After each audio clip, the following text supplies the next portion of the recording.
My name is Princess Diana and I'm 36 years old. And before I tell you what happened to me, I need you to understand something. For years, I had been looking for love with an ache that felt almost spiritual. I kept choosing people who weren't choosing me, holding on to relationships long after God had let them end, convincing myself that loneliness was better than. I thought I was broken or invisible or simply not meant for it. But all of that changed the night I died for 7 minutes, and Jesus himself revealed the 7 undeniable signs you are chosen for someone and the warning that the enemy uses to pull you toward the wrong person. What I learned in those minutes has changed the way I see love, marriage, and destiny forever. If you're single, divorced, widowed, or simply tired of guessing whether someone is meant for you, I want you to stay with me, because what Jesus showed me was not vague, symbolic, or it was clear, it was intentional, and it was meant for anyone who is waiting on God's time. Before that moment, I had been stumbling through relationships, hoping one day something would finally but after this experience, I understood why nothing ever worked, why some people were never meant to stay, and why settling is one of the enemy's greatest traps. I'll tell you exactly what happened, and I'll share all 7 signs.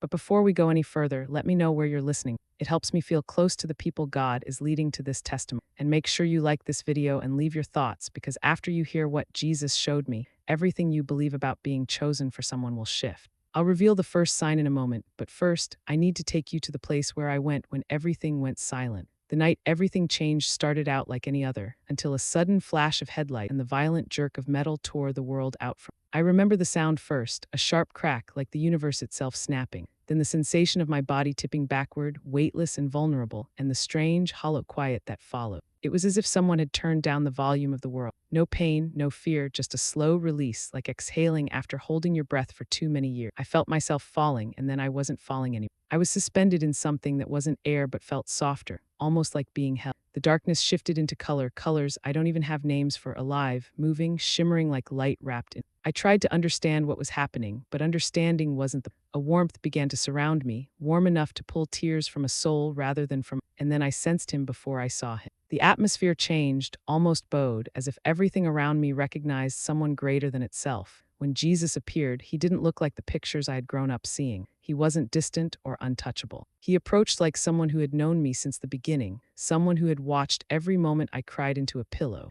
every time I questioned why I wasn't enough, every night I begged God not to let me settle. He said my name, and when he did, it felt like hearing the truth spoken aloud for the first time. He told me he knew the weight I carried, waiting, hoping, doubting. He told me I had been choosing from fear instead of calling, and that I didn't have to keep living that. Then he said something that made my spirit still. I'm going to show you the 7 signs that reveal when my Father has chosen someone, and I'm going to show you the traps that try to pull you away from that choice. His eyes were kind but piercing, as if they were sorting through every memory of heartbreak and gently correcting the story I had told. He extended his hand toward the horizon of light, and the colors shifted again, opening like a door. Come, he said. The first sign is this: you share the same spirit. But before you assume you know what that means, you need to see it the way heaven sees. When Jesus led me into a softer realm of light, he showed me how the first sign unfolds long before 2 people ever speak or exchange. He revealed a moment of recognition that comes not from logic or attraction, but from spirit calling to spirit in a language older than breath itself. I saw Adam beholding Eve with that sudden inner knowing, and Jesus told me that this same essence still awakens within chosen hearts today. Then he showed me 2 strangers in a church foyer, speaking softly, finishing each other's unfinished thoughts without effort, surprised by how natural everything felt. Jesus said this resonance cannot be imitated because it is the echo of shared purpose, shared calling, and a shared imprint of the Father's. He told me that when this sign appears, fear quiets, striving dissolves, and a gentle recognition rises inside the soul like a truth.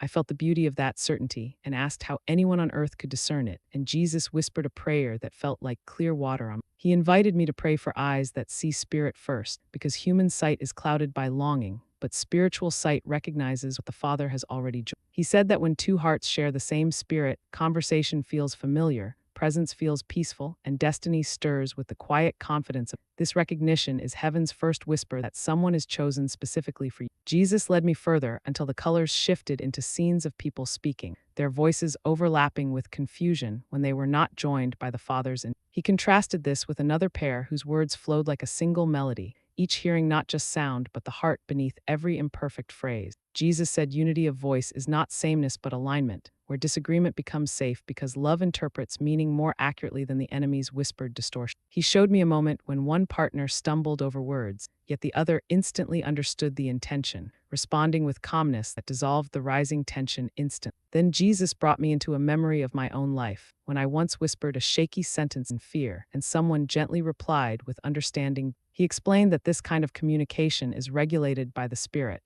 who becomes the translator between two souls, so misunderstanding cannot easily take root or cause division. Jesus warned that where God has not joined two people, the enemy eagerly interprets their conversations with suspicion, twisting innocent words into weapons of security. But when the Father unites a pair, the Spirit guards their communication, making even difficult discussions feel purposeful, steady, and guided by something greater than emotion. I felt that truth settle into me, and Jesus invited me to pray for a voice shaped by grace, so that my words would build rather than bruise someone's spirit. This unity becomes peace, and peace becomes clear understanding. Jesus then led me into a garden filled with people in different stages of becoming, each one shaped by circumstances that looked ordinary but were actually divine preparation. He showed a young man caring tenderly for his aging father, learning patience through small daily sacrifices that would one day equip him to love with it. Then he revealed a woman rebuilding her life after a painful financial loss, learning humility, wisdom, and stewardship, qualities she did not know were being strengthened future partnerships. Jesus told me that preparation is often disguised as inconvenience, and most people resist the very seasons that are forming the character required for godly love. He let me see my own past trials differently, revealing that every heartbreak, delay, and unanswered prayer had cultivated wisdom and strength I would later need to steward blessing.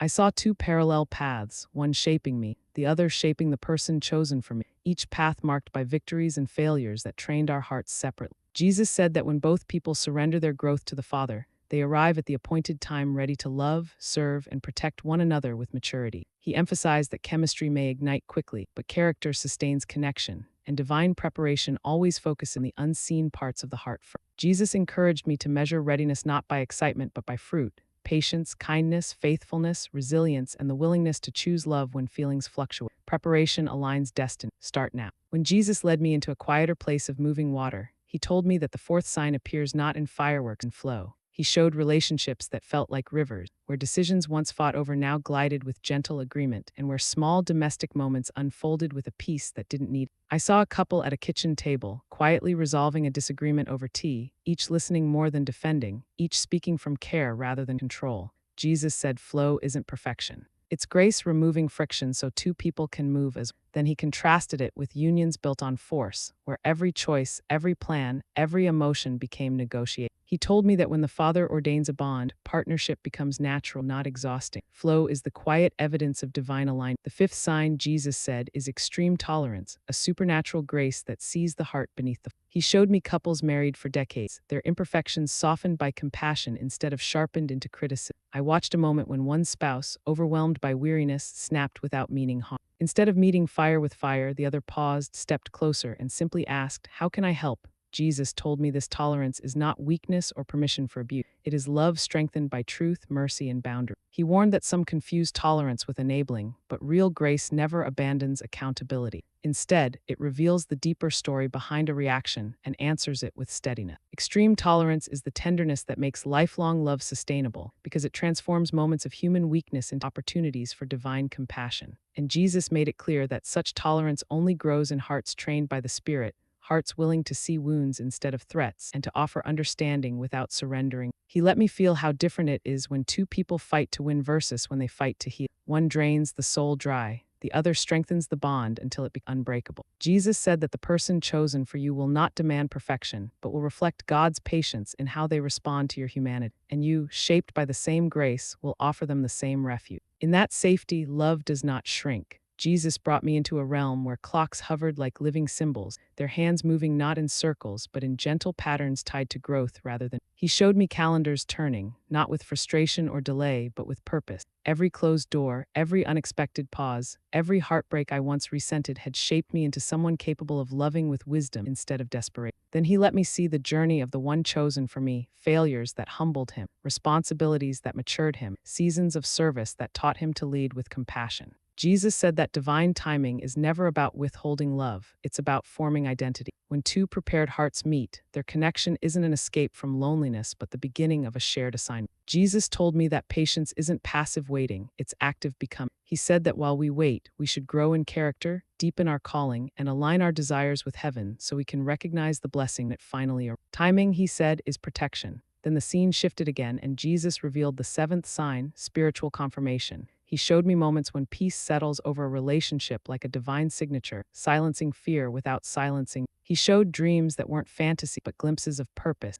invitations to pray rather than to assume. He revealed godly people speaking affirmation without being prompted, their words aligning with scripture rather than emotional wishfulness. Jesus made it clear that true confirmation will never contradict his teachings or bypass the need for character. He warned that not every dream is divine, not every prophecy is pure, and not every feeling is discernment. He taught me to test every confirmation through wise counsel, consistent fruit, and the steady witness of the Spirit. He offered a simple prayer to anchor the heart. Father, align my desires with your truth, quiet my fears, and reveal what comes. Jesus said that when someone is truly chosen, peace will deepen instead of diminish, clarity will grow brighter, and the relationship will bear signs of purpose rather than. In these confirmations, heaven speaks softly but unmistakably. Jesus' voice grew more serious as he led me into a dimmer space where shadows shifted like thoughts, and he told me that many people miss the person chosen for them not because God is silent, but because the enemy is. He said the enemy's favorite tactic is to make people choose based on comfort, chemistry, or status instead of calling. He whispered lies like, "You're running out of time," or "Anyone is better than being alone," until fear became louder than discernment. Jesus showed me scenes of people rushing into relationship because they were tired of waiting, mistaking urgency for divine confidence. He pointed out red flags so many ignore. Someone who pressures them to move faster than peace allows, someone who hides parts of their life in secrecy, someone whose character doesn't match their word, or someone who speaks beautifully about God but bears no fruit of patience, honor, or accountability. Jesus said these signs are not meant to frighten, but to protect.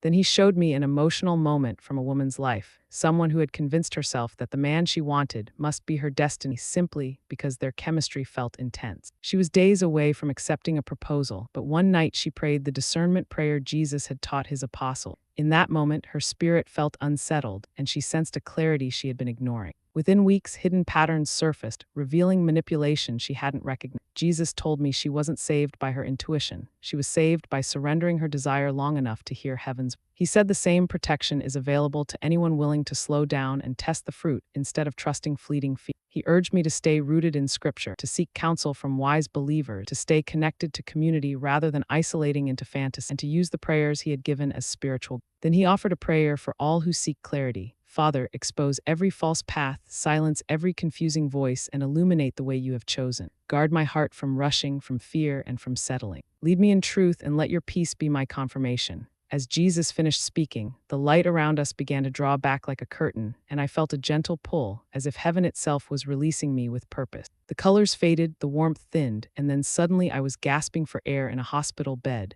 surrounded by startled nurses who kept repeating that I shouldn't be alive, that there should have been brain damage, that nothing about my recovery. But to me, it made perfect sense. I had been sent back with clarity, with peace, and with the promise that God had not forgotten my heart. 6 months later, at a prayer gathering I attended without expectation, I met the man Jesus had shown me in glimpses. Everything aligned, the same spirit, the easy voice, the prepared character, the natural flow, the grace-filled tolerance, the timing, and the confirmation. It was as if heaven whispered. Looking back, the 7 signs now feel like recognition in the spirit, unity of voice, preparation of character, the effortless flow of grace, the compassion of tolerance, the protection of timing, and confirmations that speak with peace instead of pressure. And Jesus gave me final prayers to share with anyone searching for these signs. A prayer of surrender that says, Father, not my will but yours. A prayer of patience that says, teach me to trust your. And a prayer of recognition that says, open my eyes to what you have prepared. If you're listening and waiting for someone chosen for you, I want you to write in the comments which signs spoke to you the most you're watching from. Like this video so more people can hear what Jesus revealed,